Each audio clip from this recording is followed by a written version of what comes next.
The shadow beneath. In the oppressive quiet of the old estate, where time seemed to linger in the shadows, Emilia awoke to the sound of her own breathing, shallow, erratic, as if the darkness itself had seeped into her lungs. The air was thick with decay, a haunting symphony of forgotten memories echoing through the dilapidated halls. The only light came from the moon, its pale gaze cutting through the cobweb-draped window, casting ghostly patterns on the floor.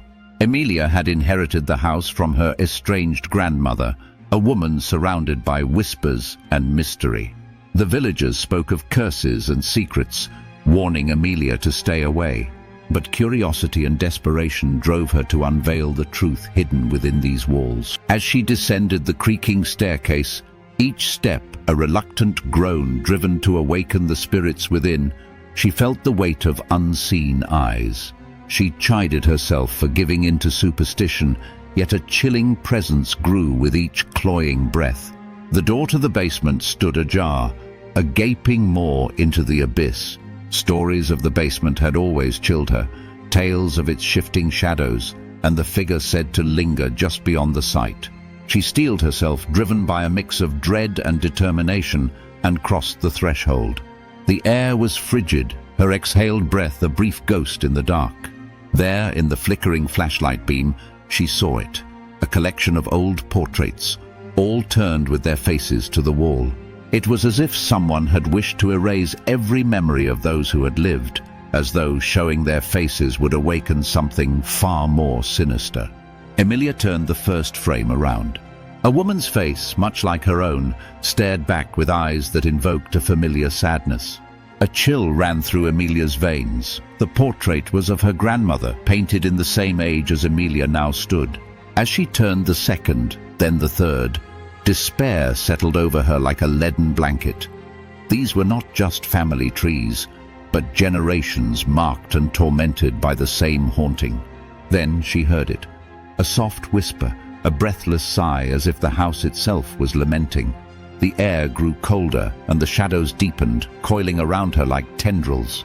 Panic clawed at her insides, but a dark curiosity rooted her in place. In the last frame, there was no picture, just a mirror, an oddity among the other artworks.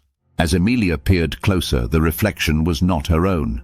It was the silhouette of a gaunt figure standing behind her in the gloom, its eyes two voids of malevolence. She spun around, flashlight beam piercing the darkness, yet nothing but the hollow room met her gaze. Fear electrified her, urging her back up the stairs, pounding each brittle step with frantic energy. Yet something stopped her, a realization as grim as the dust-laden air. The reflection had not mimicked her movement. It was not her reflection at all. It spoke of an entity tethered to this house, of a darkness that had waited for her coin to enter the till of its haunted existence.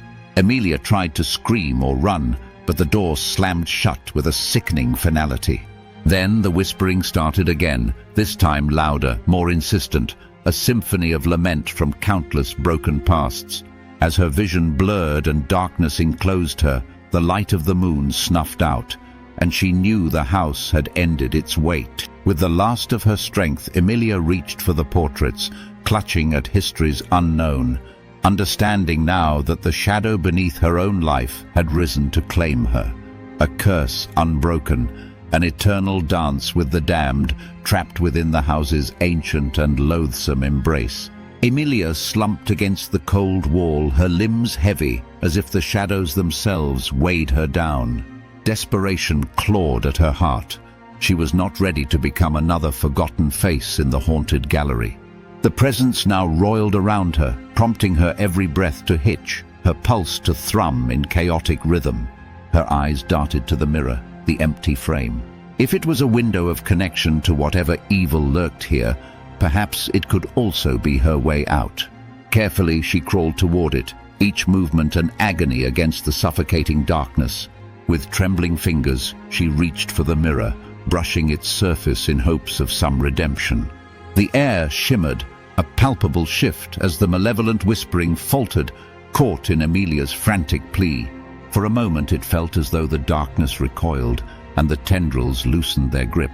She closed her eyes against tears of fear and frustration, pouring every ounce of will and wish into that small reflective pane. Suddenly the basement's oppressive cold was pierced by warmth, a fragrant breeze that spoke of sunlight and new beginnings. Emilia opened her eyes, not to her own face, but to a vision of the house before its decay. Lush warmth enveloped her senses, and with it a tender voice, her grandmother, young and vibrant.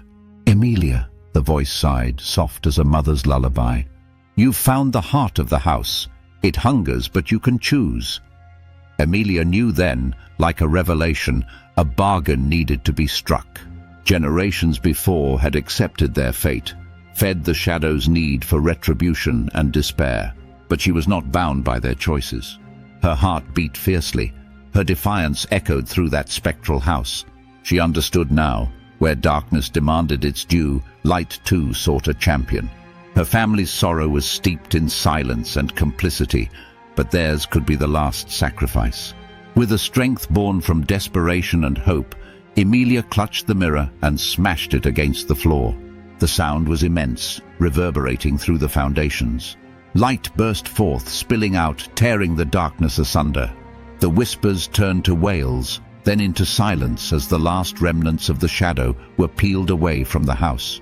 She found herself sprawled on the dusty floor, gasping for breath, as sunlight streamed through the basement's high windows. The portraits were gone, no longer twisted relics of faded history. Emilia rose, the house whispering now not of doom, but of peace. The curse had lifted, leaving only echoes of what once was. She ascended the stairs gently, feeling the weight of centuries fall from her shoulders. In the distance, the house no longer loomed with menace, but stood as it always should. A sanctuary returned to light, finally at rest. As Emilia reached the old gate, she heard one last whisper, a promise and a farewell, wrapped in warm wind. Her grandmother's voice, untethered and free, bidding her forward into a life unburdened by darkness. And with a heart filled with newfound courage, Emilia left, never to return to the shadowed hollow of her past.